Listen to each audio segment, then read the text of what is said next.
In today's video, we're going to talk about Russian things that doesn't exist in Kenya or in Africa. Следующая станция Маяковская. The next station is Mayakovskaya. Уважаемые пассажиры, будьте осторожны при выходе из последней двери последнего вагона.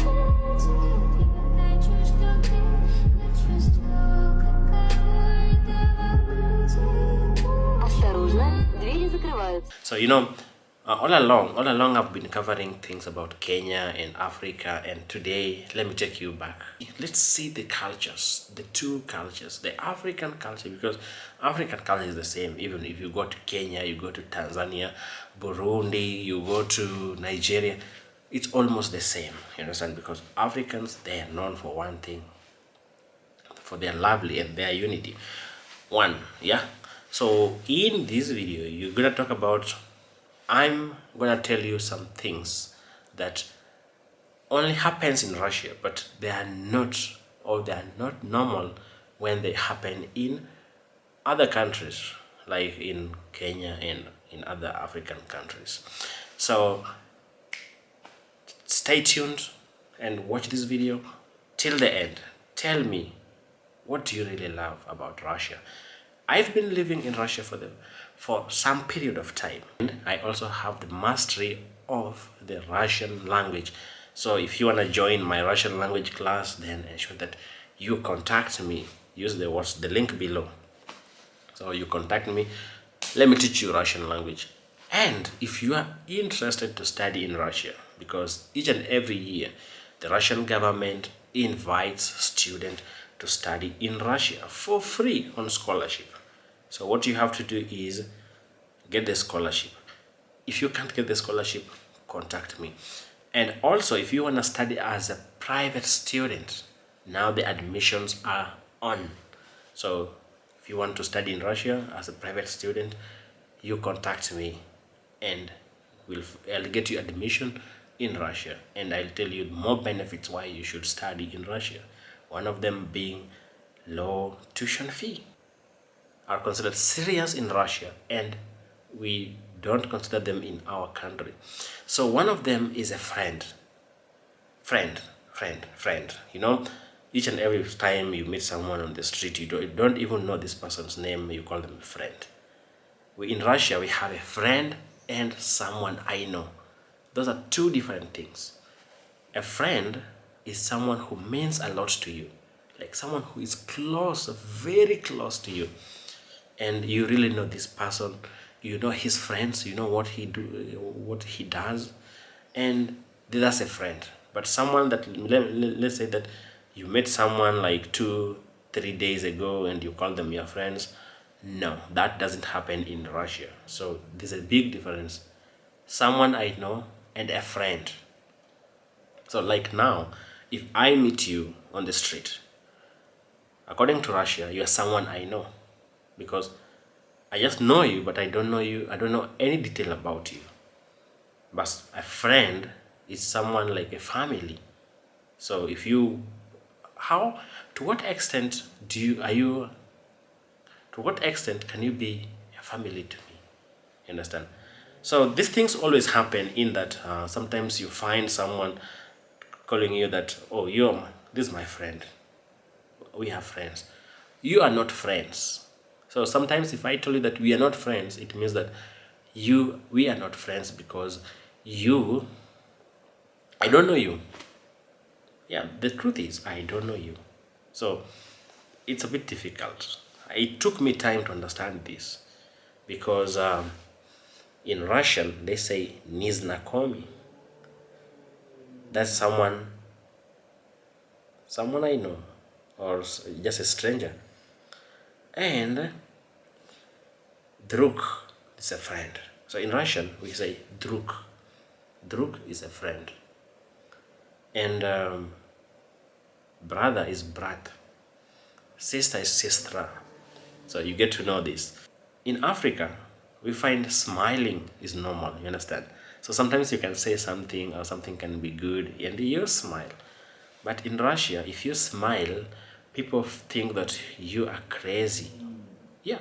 So don't just smile anyhow. Maybe you can find someone in the street and you want to smile, you want to start smile. That's so strange. So don't smile anyhow, because that's so strange. In Africa, we greet people, we smile, and I think that's really something interesting, because you have to get to know these cultures. Sometimes you will see a Russian, maybe you crack a joke, but you find this Russian, they're not even smiling. You understand? It's not normal to them to just smile anyhow, unless something was so funny and they were having fun. That's when you're gonna smile. But if it's not that, then it's not normal to smile. Why are you smiling? Are you crazy? So people in Russia, they greet people shaking hands. Even in Kenya, in the other part of Africa, we shake hands. But the thing is, in Russia, don't shake women. You understand? It's their culture. So it's not normal. Like, we shake hands with people, but in Russia, they don't shake hands with women. So if you don't shake hands with like your people were in the house and you find that there were men and women together, only shake men. Women, you can just greet them hi, and that's all. But in Africa, if you do that, then the whole village will know. Oh, he doesn't greet people with hand, he doesn't shake people's hands. Okay, so they think something else. Another thing is visiting, being a visitor. So in Russia, as a visitor, you have to inform the person that you are going to visit, maybe 2 or 3 days. I am coming to visit you. I'll be your visitor. It's not like in Kenya, where you can just wake up and visit your aunt and she will be happy to see you. But in Russia, they will be happy, but they didn't expect you. So in there, you can just visit someone anyhow you like at any time. You have to inform them, because they have to prepare, they have to cook, the whole family has to be around. So that's why it's normal for them to not to tell you no. Like, you can just tell them no. Like, you're just close and someone tells you no, don't come, because they didn't plan to see you, or they didn't plan for your visitation. In Africa, it's totally different. You can visit someone at any time, at any point. And even when someone is sick, like in Kenya, we have someone is in hospital. They always visit people in the hospital, but in Russia is something rare, because that person is under isolation, so you can't just see that person anyhow. You will wait until the person is okay, then you see them, or when the person is dead, then that's Vidania, that's goodbye. And family, family in Russia is like, when I used to teach English, used to teach kids, and we start interacting. Tell me about your family. So I realized that to them, family is anything that is in the house, even the TV, toys, dogs, cats, and you find a cat, like, they are part of the family. As our German Shepherd, our African Shepherd, African German Shepherd, is just walking around, and it's so it can't even enter the house. But I love that. So family is something. And then another thing is, the way in Africa we have that family unity. It's totally different from the one in Russia. The Russians, they just have small families, but in Africa we have big families, grand. We still consider ourselves, understand? But I think something is changing nowadays. People, this generation, they're just smashing even their cousins. Then wedding, mostly like in Africa, where we have traditional weddings. Those things doesn't exist in Russia. I've never seen one. So the only weddings they do, they just go to they do a simple wedding. They go to the registrar and everything is finished there. Maybe they will eat like 5 or 10 people will come and they will eat, and that's all. In Africa, marriage is something else. 2 families, 2 communities, 2 societies are involved. That's why you find that during marriage or wedding, people are so many. The problem is they carry small gifts, or some don't even bring gifts, but they eat a lot. And I think divorce, and at the same time, the divorce rate is also high in Russia.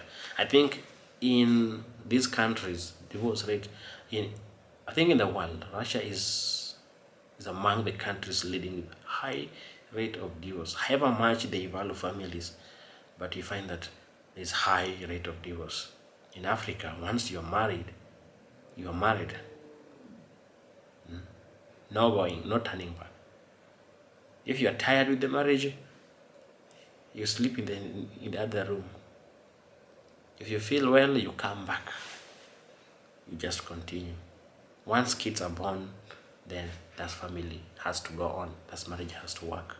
Things has to work in Africa. Oh my goodness, in Africa, it has to work. And another thing, in Russia, you can talk about anything, religion, but you don't talk about politics. I think that's where we draw a line. In Kenya, you talk to the president, and you can even address president. He will hear. But in Russia, you don't address president. If you try that, you disappear. Then another thing that you find unique is Russian language. So Russian language, you have to speak Russian language to live in Russia, and you must know the Russian language. So it's so unique because in Africa we have many languages in one country, but many languages. But in Russia they have just one language, Russian language. So I find that one is so just Russian thing, because us, we have so many dialects. We have English, Swahili, Luo, Kalenjin, another Kikuyu. So there's so many languages that are involved in this case. So you have to understand this. So it's not only African. People think that Africa has one language, Afrikaners, I don't know what. The last thing is credit. Credit is a Russian thing. Loans, credit and loans is Russian thing. You understand? I'm telling you this. Credit and loans is Russian thing. You understand? In Russia, a Russian will buy house on loan, car on loan, everything she will get on loan. But you know what? She will spend most of her time working, or she will spend most of his or her time working to repay this loan. At the end of the day, they become depressed, and maybe some of them will die. But in Africa, if you see an African who has bought something, they know that they have bought it from their own pocket. An African who has got an iPhone, know that that person took that money from his pocket and decided to buy an iPhone. But in Russia, you find small boy, small girl with an iPhone, or just school going, they're still jobless, but they have iPhone. So they basically buy these things. So I think if you understand and you know more things about Russian things that doesn't exist in Africa, then add more. I know you know. So thank you for watching, and let's go to Russia. Love it. I love it.